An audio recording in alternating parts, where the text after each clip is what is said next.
Shalom. First and foremost, I want to give all praises, honor, and glory to Yahweh, Bahasham, Yahushai, Bahasham, Rakak, Wadash.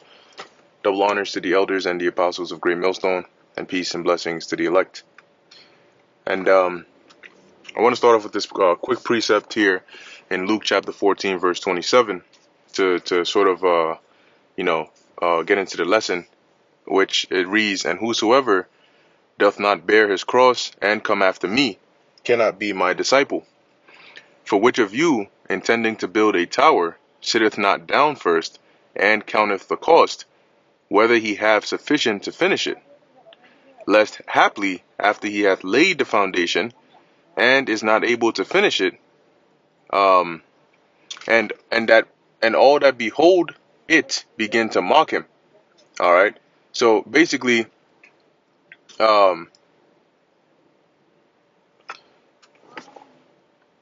you have individuals, all right, where as it's saying in the scriptures here, that counting the cost. First off, the tower here is referring to this your works in this truth, right? This ministry, basically completing the work of the Lord, all right, that we all have to bear, right? That burden of a prophet. And as it's saying here, for those that don't count the cost, that just sort of come into it willy-nilly because of reason A or B or C, that's not to truly serve the Lord, i.e. to make it your business to actually finish building the tower of the Lord. For those that basically come in with that mindset, what's going to happen is you're not going to be able to finish you're not going to be able to finish that building. Okay. And though in the analogy, it talks about being, basically laughed at and all of that. In real life, that's going to be pretty much your life. You would wish that it's going to be just a humiliation of being laughed at, but that's going to be your life right there. So the whole point is knowing what you're involved in. Now, I was watching a lesson that was done earlier this morning by the elder apostle Oriam Lab, and he mentioned about, basically when the MOTB comes out, the temptation that we're going to go through, and how a lot of individuals don't actually understand that. No matter how many times they hear it, no matter how many times they say it, they don't actually understand what this truth consists of. Because right now, the ministry, it looks pretty straightforward, right? The things you do to serve the Lord, as a prophet, as a teacher, or even just as a believer. However, when things start to take a turn, meaning when we start getting to the ending part, and things start to take a turn, it's gonna feel like a completely different kind of ministry. Okay, when you're faced with hard, difficult decisions, sometimes you go so long without having to deal with that you forget how difficult certain decisions can be, and certain situations you're put in, how challenging and difficult those can be. Okay, so it's important to meditate on these things and understand that, hey, with all the risks, right, that are involved in this ministry and serving the Lord and doing the work of the Lord, is this something that you are going to do all the way? And that comes down to, ultimately, even if you have to sacrifice your life or lay down your life, to continue to do the work of the Lord. And I believe Apostle Zahar had also mentioned that, right, in one of his lessons, which is true, right, that you're going to have, just like you had people that deserted the Lord back then over 2,000 years ago, you're going to have individuals in this time as well that are also going to basically denounce the Lord when the time of persecution comes, right? When it comes to the point where you're being persecuted for what you've taught or what you believe or whatever the case is, you're going to have a lot of people that are gonna deny it out of fear, for whatever it is, whether they're blackmailing you, whether they're threatening your family, whatever the case is, or whether you're just hungry. You can never downplay hunger. That's a very major thing. Okay, so whatever the case is, you're gonna have a lot of individuals start to lose that faith, and seeing that, you can't let that faze you. right? It's like when you go to war and, you have people that you go to war with. Most of the time, when in like some real major wars, you go, and I'm not speaking from direct experience. Obviously, I haven't been in war, but you read, you watch, you learn, you pick up these things, right? And you see how there's it's almost like a survival game, right? Where you're going with all these people, and along the way, you got a lot of people that die, some that just give up, some that just don't make it through, and those that are left remaining, the survivors, are very, very few compared to how much you started with. And those that are left have gone through, earth and hell, okay, to get to that position or that point to where they were left as the remaining one or the remaining two.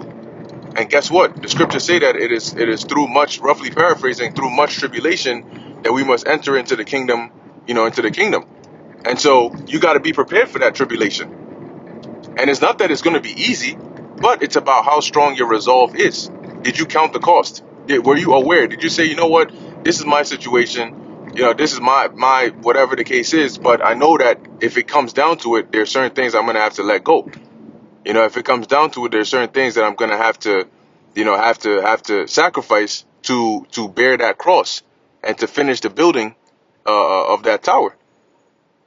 And those are certain thoughts that, whether it's too painful to think about, or you just hope that if you don't think about it, then it won't happen, whatever the case is, you got to understand that this is the Lord's movie, not ours. So we may hope and we may pray, but we ultimately don't know what the Lord has written in his script for us. We hope and pray that it is the part of the elect, preferably the part that the Lord delivers us, protects us, makes sure we're good and taken care of. But we don't know exactly how the Lord has written our story to play out.